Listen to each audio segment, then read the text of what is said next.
Good afternoon, everybody. At this time, we're going to call the meeting of the Audit Committee to order. It is now 2:30 p.m. and we're going to do a quorum call real quick. Regent Kroll. Here. Regent Loeb. Here. And I'm Chair Rudy Garza. At this time, we're going to have a moment of silence.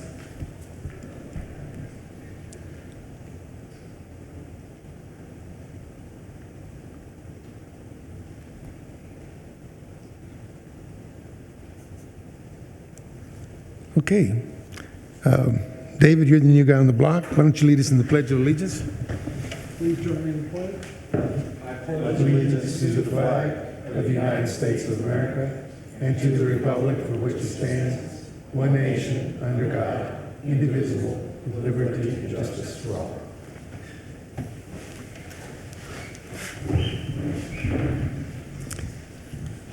Please join me in saying the Del Mar vision statement. Del Mar College empowers our communities to achieve their dreams. Thank you. Del Mar College is streaming live audio and video from the official Board of Regents meetings on the college's website in real time, with the exception of portions of the meeting considered as closed session by statute. At this time, I'll ask for public comments. Is there anybody here that wants to speak to the Audit Committee?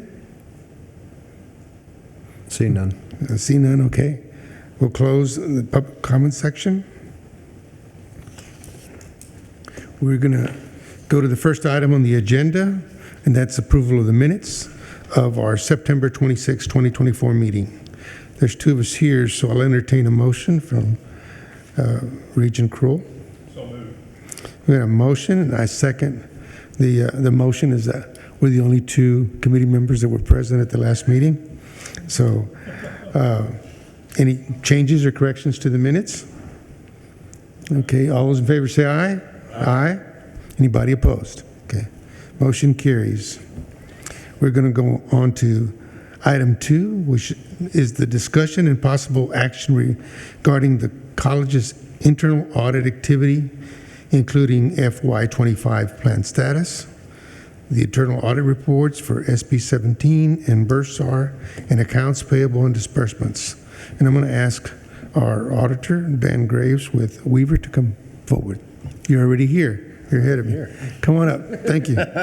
Thank you. Yes, so today I have to you to present our status of where we're at with the current 2025 internal audit plan.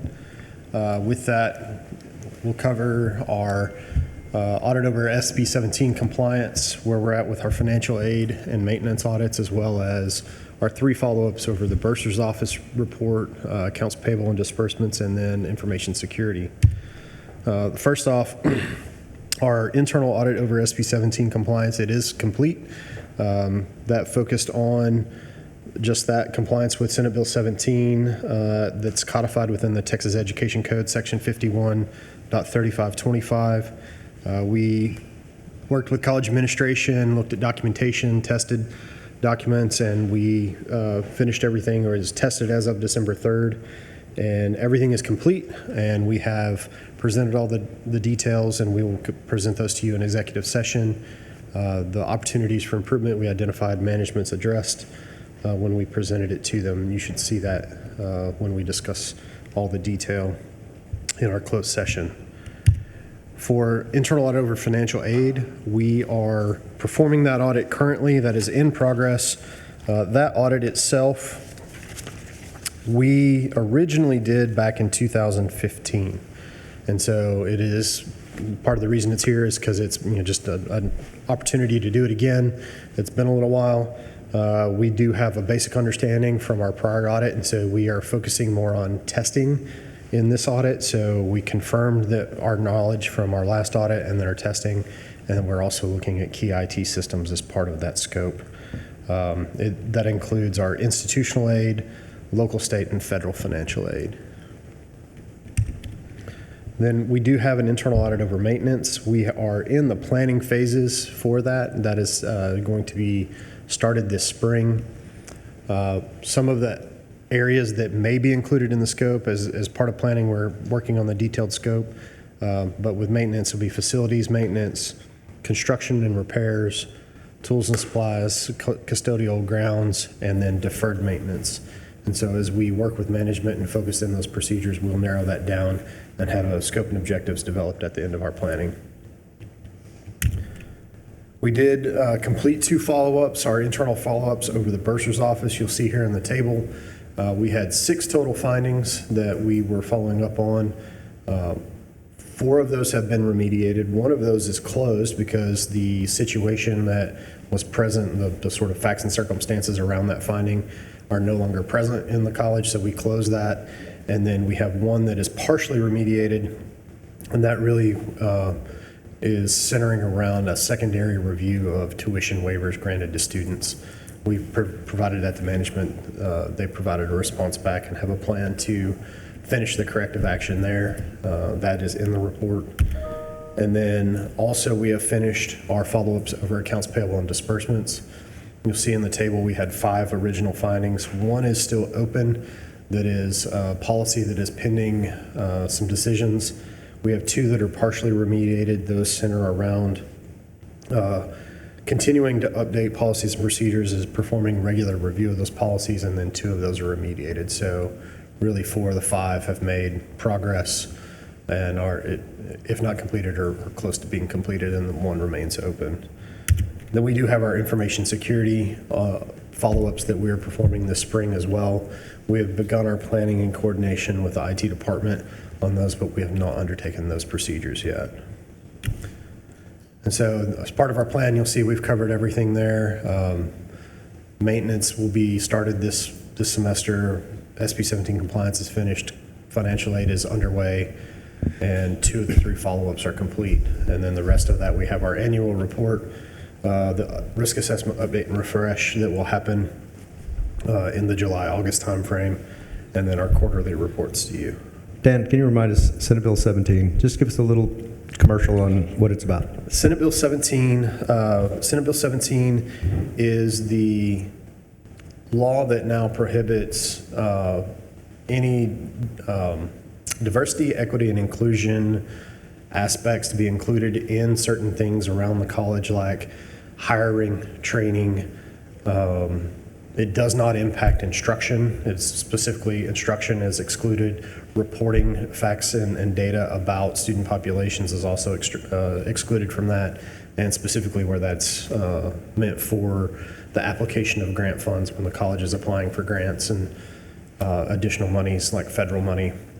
That is excluded from that, but really focused around hiring, disciplinary actions, and training within the college. You cannot have certain training centered around diversity, equity, inclusion. So I don't know, Augie, did I do a good enough job in a high level on that? So, and just so you know, that the college doing the Senate Bill 17 compliance, the state auditor's office is going, there's a big initiative within the state. The state auditor's office has gone and audited the major university systems for Senate Bill 17 compliance, and they did send out questionnaires to, I think, almost every higher institution in the Texas, and asked whether or not the internal audit function is doing a Senate Bill 17 audit, just so they could have an idea of who is and who isn't from an internal audit perspective. And at some of the larger conferences I've been at with the Texas higher education internal auditors, there are several institutions who are doing an SB 17 compliance audit every year as an ongoing maintenance. Their internal audit function is actually doing that. And so that'll be something we talk about when we talk about future internal audit plans coming in July and August with Mark in the cabinet, of whether or not we should continue to do those on an ongoing basis, just to continue to monitor compliance, as that's a focus right now with the legislature and the state auditor's office. I've got a question about just the SB 17 in general. I mean, there's, in the conversations or in some of the workshops that we've been to related to DEI inclusion, right? It hasn't just been about minorities or about, I'm going to say, economically disadvantaged populations, but also about disabled students, right, or disabled community. When you have an issue that you're addressing things that are, I'm going to say, required by law from a federal standpoint, which is the ADA compliance issues. I mean, there's not anything that directly that conflicts with No. with what the edicts are related to SB 17. No, there's not. So SB 17, and I'm referencing our report in the overview, as codified in the Texas Education Code. It's from hiring practices, differential treatment based on race, color, ethnicity, policies and procedures that reference race, color, ethnicity, other than the sole purpose of compliance with state and federal law are not implemented. Training programs related to race, color, ethnicity, gender identity, sexual orientation. So there's nothing in there regarding anything from a disabled population standpoint.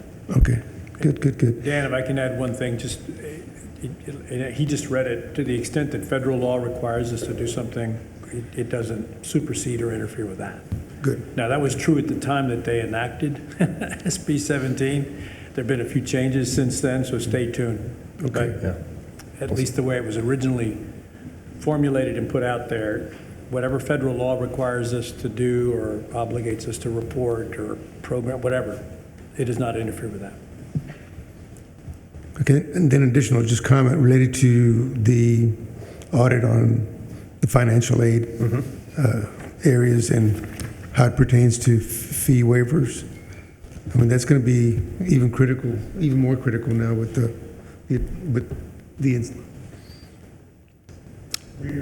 with Freedom to Dream package. Yeah, we're going to have more fee waiver. Well, the fee waivers are separate from financial aid. Okay, so that's not going to. That's So not fee going to be. waivers through the bursar's office, there are certain fee waivers that are provided to students that come from certain backgrounds. I believe one of those is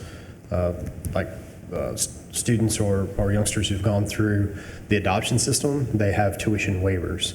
And so when we're granting those, but that's separate than financial aid. That's not a financial aid issue. Financial aid is Pell Grant, student loans, local and institutional aid, and that type of financial aid. So that's different than the waivers. So those are two Title separate. $4.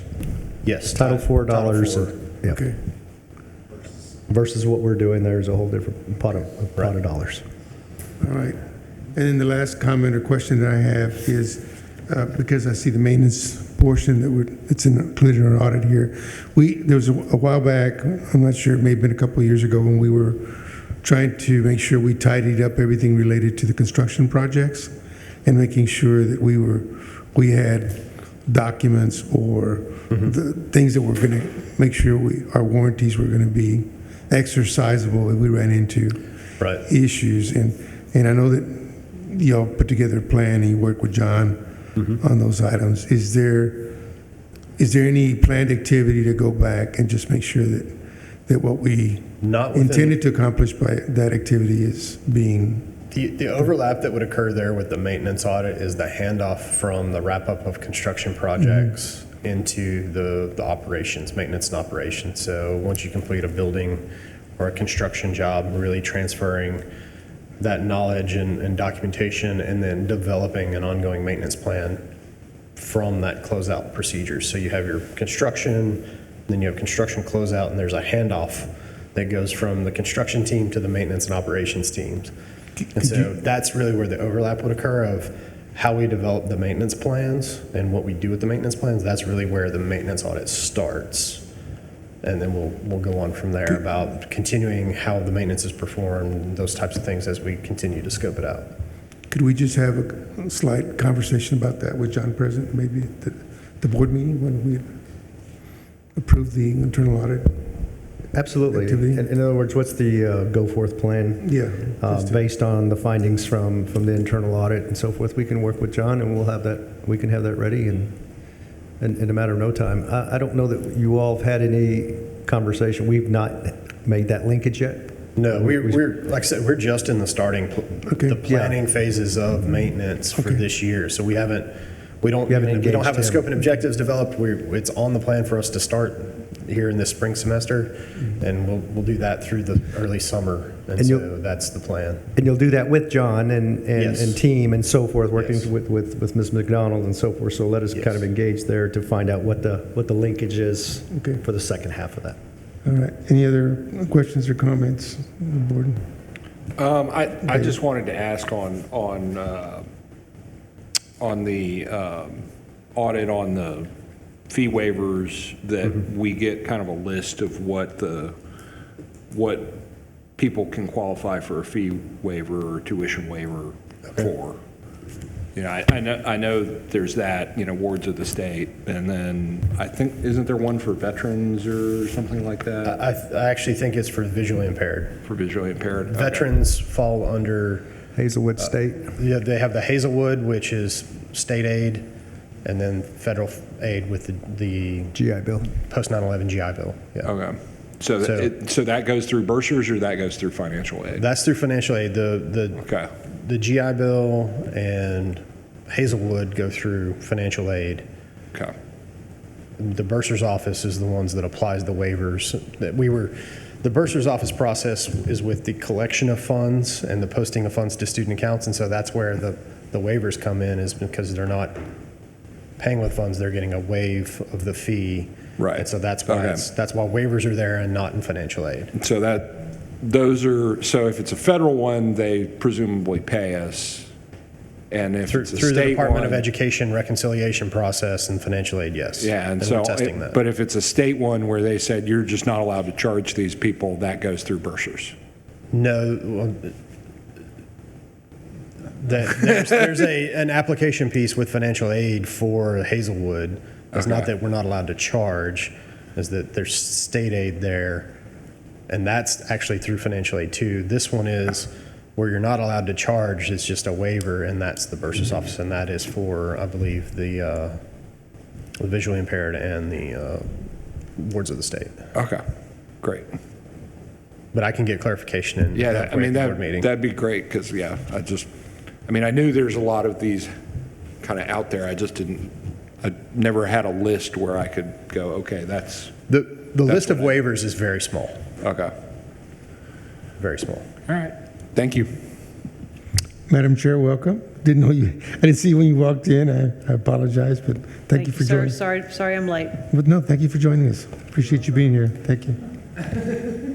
Kroll, did you have any other comments or questions related to plan? I think you all covered the questions I had. Okay, great. Good. Okay, if there's nothing else at this time, we're going to go ahead and go into closed session. According to Texas Government Code 551.071, consultation with legal counsel regarding pending or contemplated litigation or a settlement offer with possible discussion and action in open session, and/or the seeking of legal advice from counsel on pending litigation, legal or contemplated matters or claims or other legal matters. Thank you. Okay, we're going to close session at 2:49, and we will return.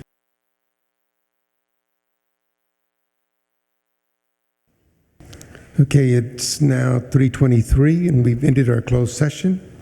I'm reconvening the regular audit committee meeting and calling it to order.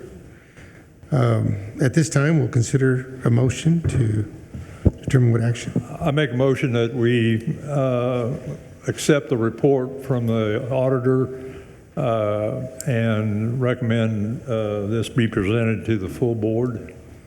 Is there a second? Second. All those in favor say aye. Aye. Excuse me, let me back up a second. Is there any discussion about the motion? If not, any public comment? Since we didn't have any public, okay. All right. All those in favor say aye. Aye. Anybody opposed? Motion carries. With that, we're adjourned. I just want to say thank you, staff, for your help. Did you have one more thing? Okay, I'm sorry. Counselor? I'm sorry, I should have put my microphone ahead of time. Committee members have passed out a copy of the original charter for the committee that was put yes. together back in March of '21 when this committee started meeting. I mentioned to the chair, Mr. Gaddisa, right before that perhaps you all would want to review it before the next meeting to see whether it still fits, see if there's anything you want to change, or you may want to keep it the same. But to the extent you want to look at things again, it might be a good time to do a refresh before your next meeting. We might want to consider these bylaws for the committee to consider going forward. At that time, at our next meeting, we'll make a decision whether we're going to. We didn't put it in the agenda this time, so Yes, you we can't can't. discuss it. We can't take but any action, this can't is discuss for it. next time. Your homework for next time. Thank you. All right. Thank you very much, Council. Appreciate it.